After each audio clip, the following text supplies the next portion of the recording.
दोस्तों, जैसे कि आप जानते हैं कि 13 लाख जो पीएसएल इंडिया लिमिटेड के एजेंट के रूप में लोग कार्यरत थे, वो सारे लोग आज बेरोज़गार हो गए हैं। और अब 22 अगस्त 2014 को, यानी कि 2014 को 33 वर्ष पुरानी पल्स कंपनी को बंद कर दिया गया था, जिसका रिकॉर्ड जो रहा है वो 27 वर्षों में नियमित लेन देन और बढ़िया रहा है। ग्राहकों ने कभी शिकायत नहीं की, फिर भी अचानक इस कंपनी को फ्रॉड घोषित कर कर कर बंद कर दिया। यानी कि इस कंपनी को, चलती चलाती बहुराष्ट्रीय कंपनी को फ्रॉड घोषित कर दिया गया। अचानक ऐसा क्या हुआ जो इसको वो फ्रॉड घोषित कर दिया गया? पीएसएल कार्यकर्ताओं का स्टाफ भीख मांगने पर मजबूर कर दिया गया। ऐसा महसूस हुआ जैसे चलती ट्रेन में 5 करोड़ 85 लाख पीड़ित निवेशकों को फेंक दिया गया हो। निवेशकों की खून पसीने की कमाई का पैसा लौटाने की बजाय राजनीति की भेंट किया गया। यही हकीकत है। आपकी जानकारी के लिए बता दूं कि माननीय अरुण जेटली जी, जो इस वक्त हम लोगों के बीच नहीं है, वो नर्क स्वार सिधार गए हैं। कंपनी के प्रमुख कानूनी सलाहकार रह चुके थे। यानी कि ये जो पीएसएल इंडिया लिमिटेड कंपनी थी, इसके ये एक बहुत बड़े सलाहकार थे, और सलाहकार के साथ साथ इसके वकील भी थे। और वकील होने के साथ साथ पूरी पीएसएल इंडिया लिमिटेड की जो भी जमा पूंजी थी, वो सब इनकी नज़रों के सामने थी। और इन्होंने सत्ता से मिलकर और अपनी इस जिस कंपनी में ये काम करते थे, उसमें इन्होंने एक ऐसा रोल अदा किया जिसमें आप कह सकते हैं कि कलयुग का विभीषण भी इसको कह सकते हैं। क्योंकि इन्होंने जिस डाल पर बैठे उसी डाल को काटा अपने स्वार्थ के लिए, ताकि इन्हें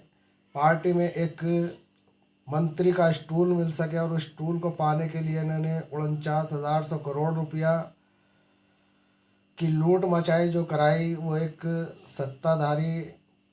और वही सत्ताधारी ने जो थे वर्तमान जो इस वक्त जो राजनीति चल रही है उसमें काबिज हैं, और कानून की धज्जियां यहाँ पर उड़ाते हुए नज़र आ रहे हैं। क्योंकि पीएसएल इंडिया लिमिटेड के बारे में सुप्रीम कोर्ट ने आदेश दिया था कि 6 महीने के भीतर भीतर पल्स निवेशकों का पैसा लौटा दिया जाए। लेकिन दोस्तों, आज पूरे 5 साल से ज़्यादा हो गए हैं, और सही माने तो इस ऑर्डर को पारित हुए 3 साल हो गए, और 2 साल तक उससे पहले लड़ाई लड़ते रहे निवेशक अपने पैसों की। तो अब सुप्रीम कोर्ट ने ये आदेश किया कि 6 महीने के अंदर अंदर निवेशकों का पैसा दे दो। लेकिन दोस्तों, सत्तारूपी भेड़ियों ने इस पैसे देने की जो एक सुप्रीम कोर्ट की तरफ से एक ऑर्डर आया था, उसकी अवमानना की, और अभी तक निवेशकों का पैसा सही तरीके से निवेशकों तक नहीं पहुंच सका। क्योंकि हम जानते हैं कि सत्ता में बैठे हुए हुक्मरानों ने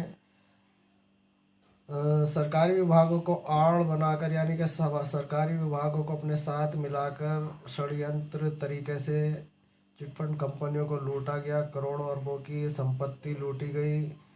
एक ऐसी संपत्ति जो निवेशकों की मेहनत की कमाई थी।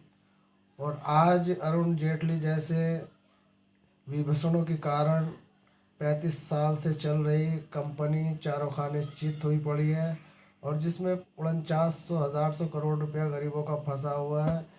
और इन पीड़ितों की संख्या माने तो 5 करोड़ 85 लाख है। लेकिन अभी तक निवेशकों के पैसे 2014 से बंद इस कंपनी के प्रोसीजर के नाम पर जो आरएम लोढ़ा ने चालू कराया, केवल भीख मंगो वाला प्रोसीजर चालू करा रखा है। 2,500, 3,000, 5,000, 8,000, इतना ही प्रोसीजर 3 साल में अभी तक दिया गया है। जबकि निवेशकों का पैसा इसमें 49,100 करोड़ रुपए, और 3 साल में 9 लाख निवेशकों तक ही पैसा पहुंचाने के लिए ये कहते हैं। लेकिन क्षेत्रीय निवेशक कहते हैं कि हमारे अकाउंट में 2,500, 5,000 और 7,000 तक के निवेशकों के खाते में एक फूटी कौड़ी नहीं आई। तो दोस्तों, ये शिकायत किससे करें?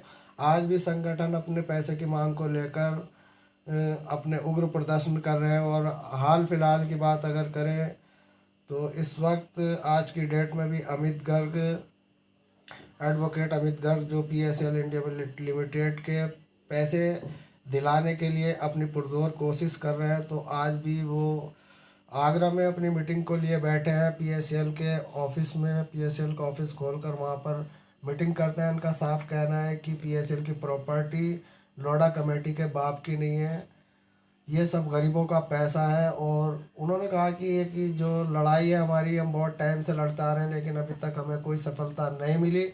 लेकिन इसका मतलब ये नहीं कि हम चुपचाप हाथ पर हाथ रख कर बैठ जाएं।